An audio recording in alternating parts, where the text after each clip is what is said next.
Hey, what's up everyone? This is Fizz here, and I saw this video for Codemasters and it was crazy and so full of information. I just had to make my own take of it. And the slogan, create, manage and drive, it completely fits what is completely happening here. So I've split up this video in 5 parts because there are 5 significant parts to talk about, and yeah, without further ado, just let's get in there. So the first one is the customization, and yeah, it's just like F1 2019 where you can customize your own car, your livery, your driver, your clothing, and just like that. It's very easy, very probably intuitive to pick your own livery, pick your own car styles. And that there are some car styles that I do believe really stand out of the grid. So it's a little bit a question of how cool do you want it to be versus how immersed do you want it to be, because some liveries like this one, it's okay, but then you have the initial livery of, yeah, it's like a Graviteur's a fully paint splashed upon car livery. It does look nice, but how immersive is that between the other cars, where other cars are a little bit more, how would I say it, a little bit more sharp in design, where there are slight to no smooth curves. But something like this could work, you would still stand out. But yeah, then again, it's up to you what you will pick. But yeah, I do like liveries like this one. This one could work. Does look pretty nice in terms of immersion. That could maybe also work. But I also really like this one. It's just a classic one where you have the stripes, and just having a livery like that, I can already believe that you will create fans just by having that livery, just because of immersive, it looks cool, and yeah, stuff like that. So again, how immersive do you want it to be versus how cool do you want it to be, that's completely up to you. We also have new Podium Celebrations. So this is one of the animations that you get whenever you get out of your car. Normally you just stand up and then you're like, yeah, and then you jump off and do something else. And maybe we will get more of those animations. I haven't really seen those, but this one is a new one for sure. So it's nice to see some refreshment in that department in the first place, because the podiums were getting really stale as well. This animation is new. There will probably be new animations alongside where you can choose from. Maybe there will be some of them premium, maybe just limited free, and then you can unlock them using multiplayer racing points or something. Who knows? We'll have to see about that. But it is nice to, and it is very refreshing to see some new animations in there, because normally you would just skip through them because you've already seen it. It's not that special. The World Championship animation does seem the same. It is not really that different. I hope there are some different animations in that as well, but if it isn't, then it doesn't really matter too much, because how often do you see this animation in the first place? But yeah, so that is the personalization, and then we get to the next part, because after you've chosen your team, after you've chosen your livery, your driver, etc., then you need to choose your own engine so your car can drive in the first place. So this is where it gets interesting, because there are 4 engine suppliers, and the most interesting one, the most expensive one, is Ferrari. But will Ferrari always be the best engine? That is also something to consider, because there are R&D trees again in this game, just like F1 2019. It's just a little bit more different. We will come back to that later, because we have 2 different currencies. We have the resource points, but now, as you can see at the engine side, we also have fundings, which is the dollars in millions of dollars. So it's not cheap, and I do wonder if this is just for 1 season, the contract costs, or if you upgrade your components, or require additional components because your engine broke down, if you will need to pay up a little bit more in order to replace them. So we will have to see about that. But so far, in terms of performance, we have Ferrari at P1, just insane numbers to watch like that. Then we have Mercedes at P2, which do seem a little bit more distant to Ferrari, which is interesting. But if you look at last season, before they were caught cheating, then I can understand these numbers. But I do feel like Mercedes has a little bit more reliability over Ferrari, but that's more of a personal take. Codemasters could also change these numbers at any time, and then again, you are in career mode, so you can change these numbers yourself by developing your engine. So third off, we have Renault with 87.79, and close to that we have Honda.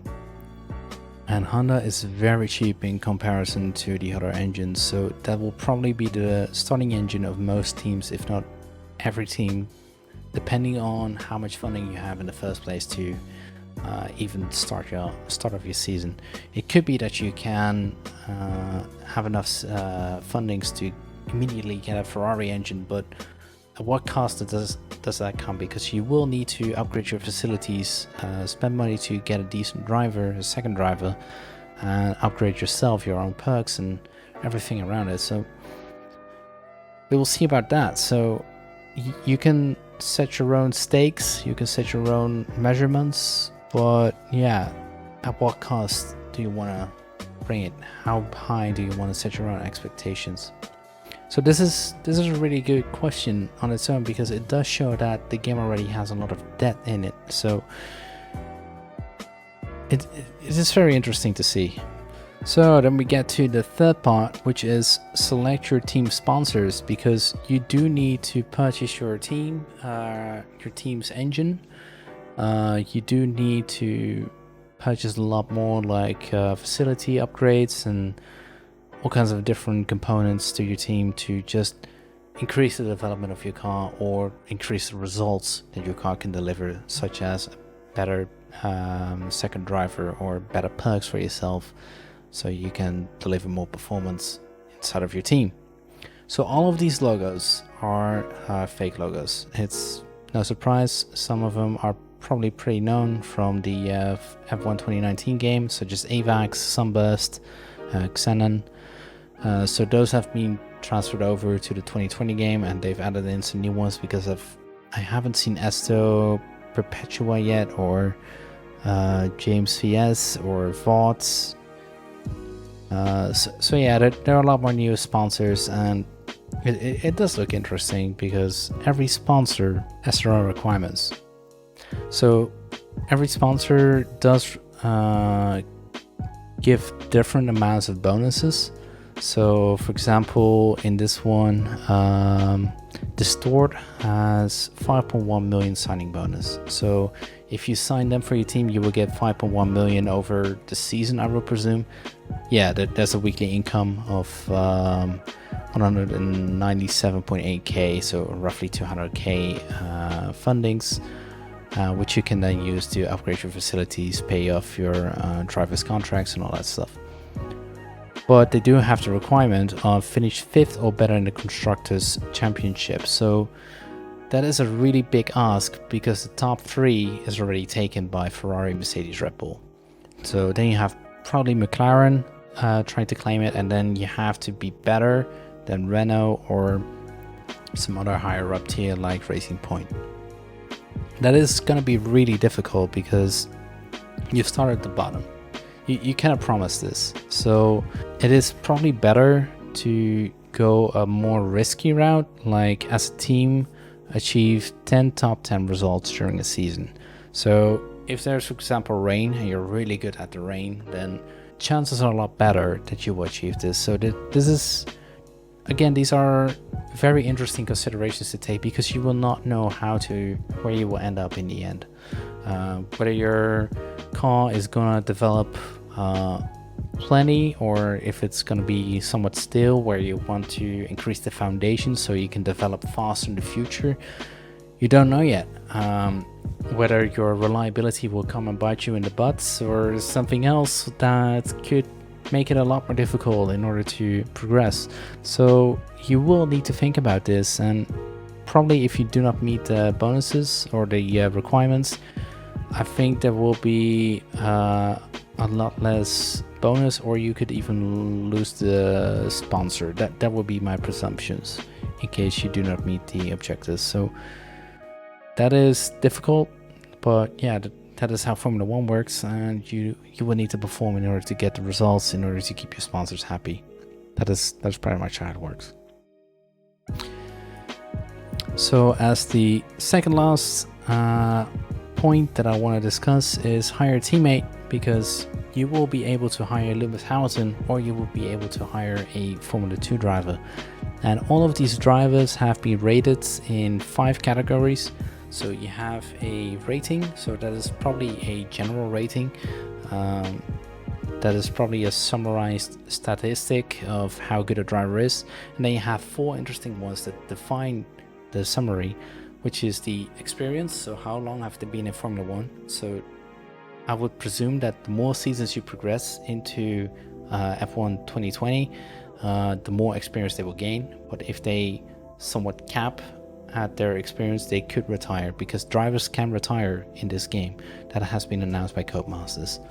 So that's pretty interesting. So the hunt is on for young drivers who are pretty skillful, so that you can gain their experience, you can gain their skill sets, but you already have because they have low experience already, you can probably get them for relatively cheap. So you can probably get Verstappen relatively cheap to Lewis Hamilton, which is a very interesting feat. So there will be a lot of battling going on between the teams to get the best drivers in the driver market. And then again, you have Formula 2 as well. So this is probably where you'll be looking at in the first place, or maybe if you're a midfield team, in order to progress further to the top team rating. So as you can see, Zhao is here with 20 experience, so it's not a lot. And yeah, the numbers are really low, but you can probably progress them by having better simulators for your team, and having a lot more seasons under your belt with this driver. So for those who don't know yet, experience is pretty much how long has a driver been in Formula 1. So the more seasons they have completed, the higher their experience will be. Then you have racecraft, which is how good they are generally with their car and how well they understand the car. As in, if it's raining, then they do have a better feel of how fast they can drive in the rain before spinning out. They can find their limits a lot better the higher the racecraft is. Then you have awareness, so if things get heated, like if you're side to side or dive bombing another driver, then they do need to be aware that you can do this and be able to respond appropriately to your actions or to other drivers' actions, because every driver has a different awareness now, so they will all make mistakes, so which is pretty interesting. So the higher their awareness, the less they probably are making mistakes in that regard when things get heated.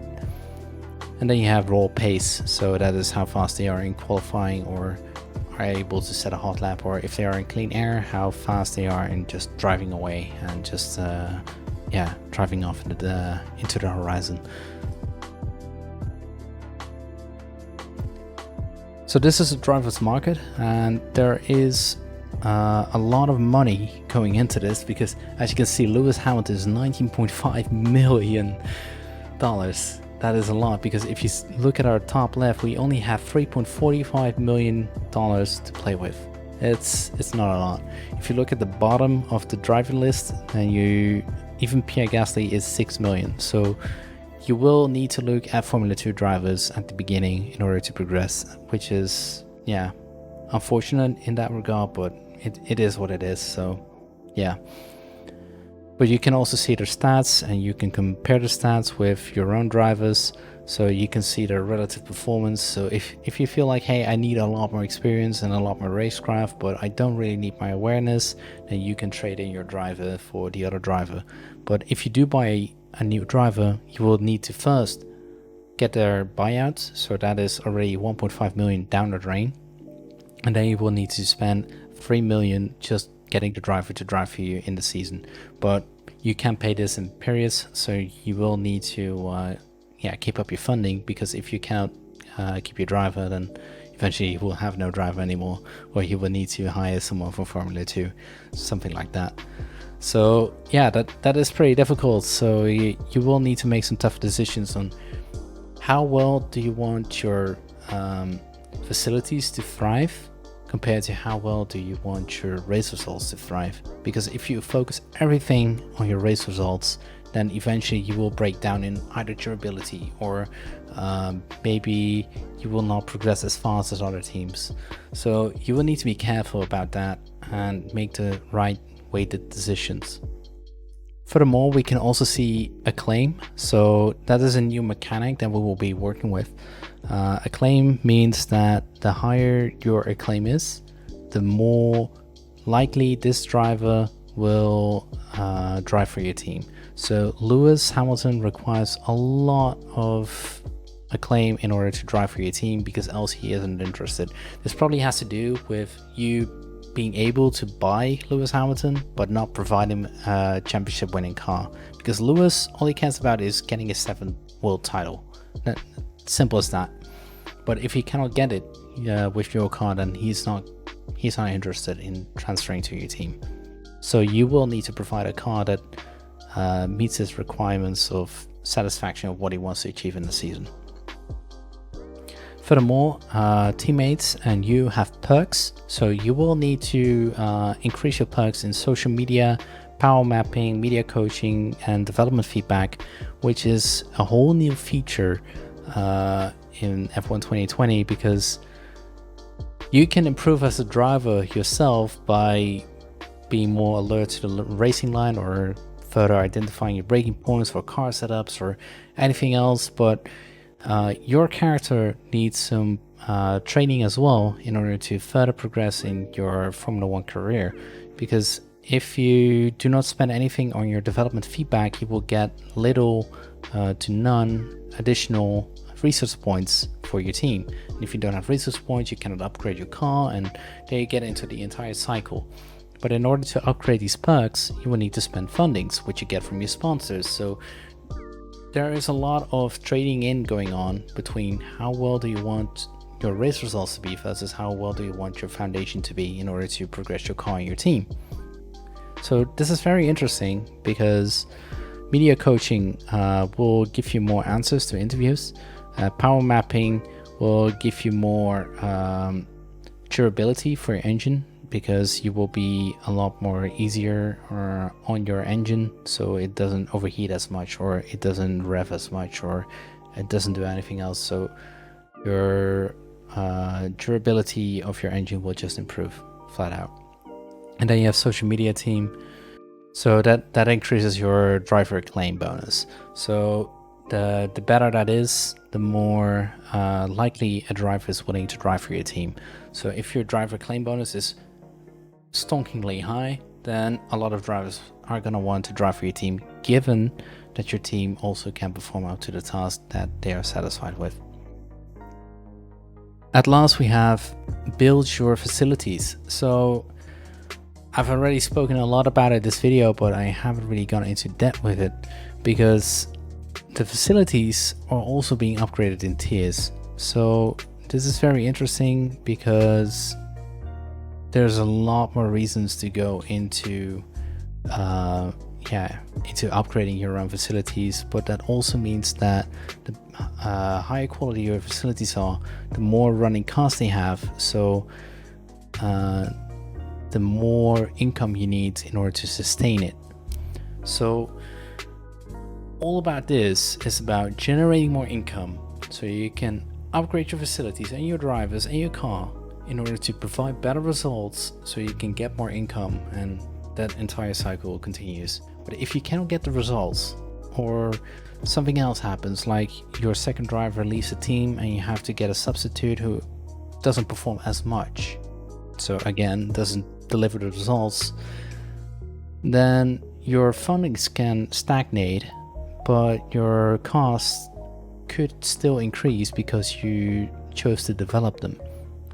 And now this is going to be again another weighted decision on how you are going to manage this, because you both have to perform on track, but you also have to provide a platform for yourself in order to grow and develop your car. So these facilities work in 3 tiers. So you can see at the beginning you have nothing at all, and then you can see some improvements. And you can see that on the bottom you get some weekly resource points, but the more you upgrade them, you get some more resource points weekly, just passively, just by them developing cool stuff by improving your facilities. But you can also see that by personnel that increased by 10,000 from 5,000 previously.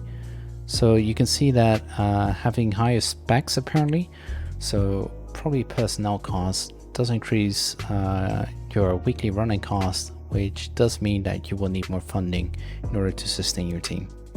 But you could shut down your facilities. Like if I feel like we don't need any or arrow or personnel in this case is costing me too much weekly, then I can shut them down, but that will cost me weekly resource points, but it will save me funding, so I can spend that on other teams or even keep my second driver driving for my team. So those are again weighted decisions you will have to take. You can again see that in the simulator. So this is probably a tier 1 or tier 2 simulator. Very basic, 3 screens, chairs standing up almost vertically. But yeah, then eventually it gets upgraded to like this tier 2, probably tier 3 facility, where the simulator is just completely on point.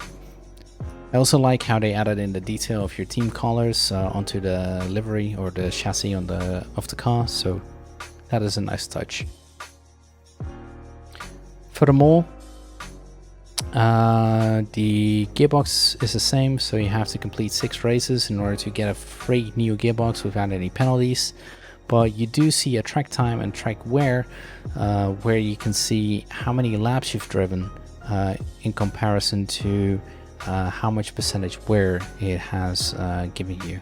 So that is that could help with your decision making in case of durability. I know I won't spend as much on durability because at first I want the results, and then I want to spend some on reliability, durability. But yeah, it could help in the decision making, because if you see durability improvement 0% and you can see that it's, for example, 31% after 25 laps, to say something extreme, and you're like, okay, well, I'm probably gonna take a grip penalty every race at this rate, so that might not be feasible at tracks like Monaco or other street circuits where it's difficult to overtake. So I might consider increasing my durability. So yeah, you can consider that. And again, engine components, 3 to 2 per season. Yeah, if you take more than that, you get a grip penalty, but it's unclear if you would need to pay extra in funding in order to get some new components. If that is the case, then there's another reason to invest in durability, so that could be interesting. As you can see here, first they are testing aerodynamics through just manually spraying wind onto the car, and then it gets upgraded to a wind tunnel, just like Kimi Räikkönen did when he went to Alfa Romeo. And as you can see, that is a massive difference. Yeah, that's just a massive difference. So yeah, it's really great to see that you can walk around your own facility, see your upgrades, and yeah, get started right away.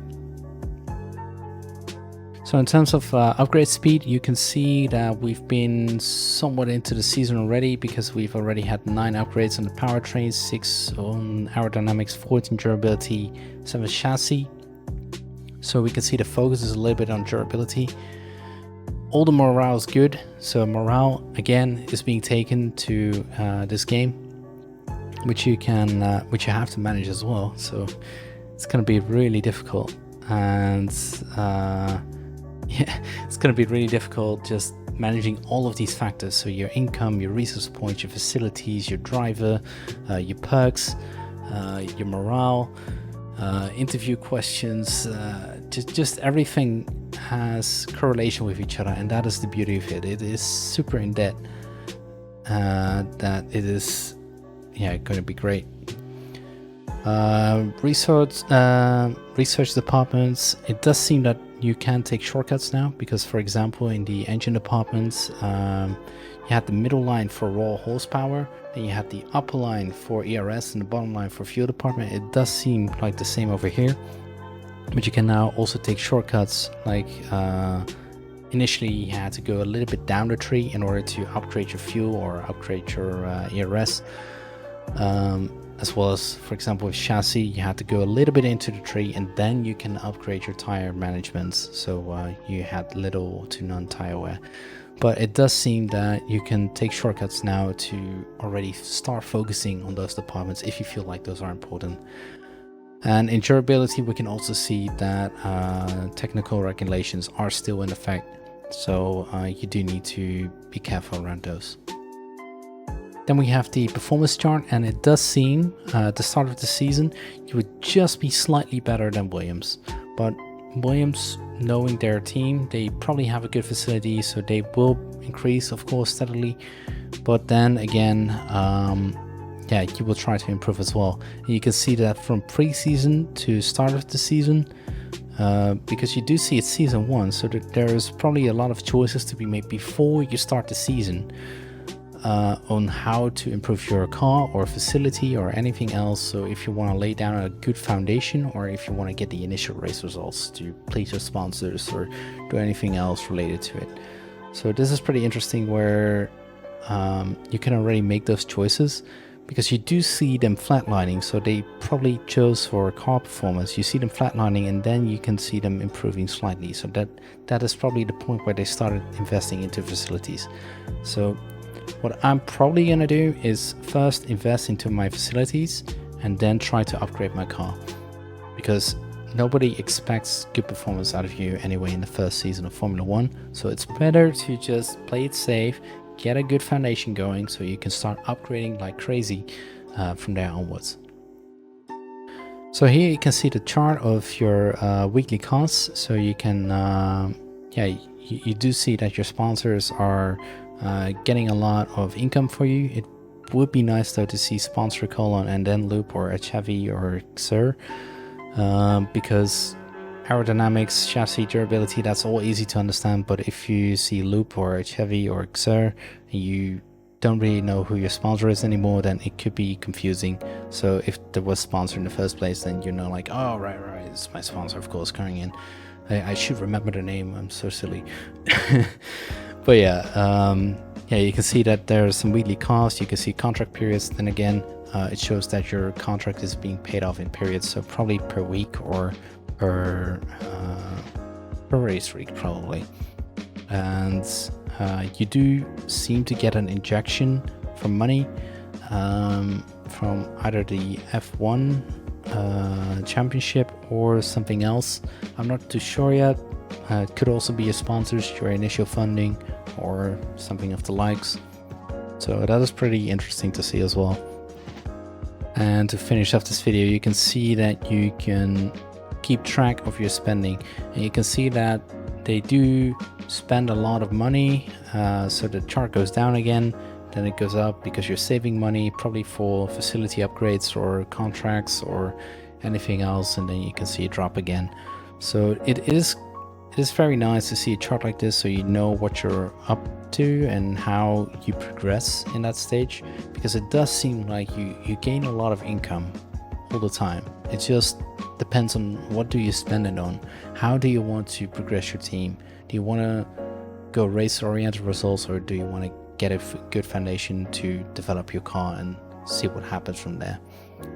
So yeah, it's pretty interesting, and I'm really looking forward to this game. And I'm definitely gonna try it out, and I will make videos of it. So if you really like this video, if you like my breakdown of it, please like the video, subscribe if you're new. There will be a lot more content like this on this YouTube channel. So I hope to see you then, and until then, have a good day and goodbye.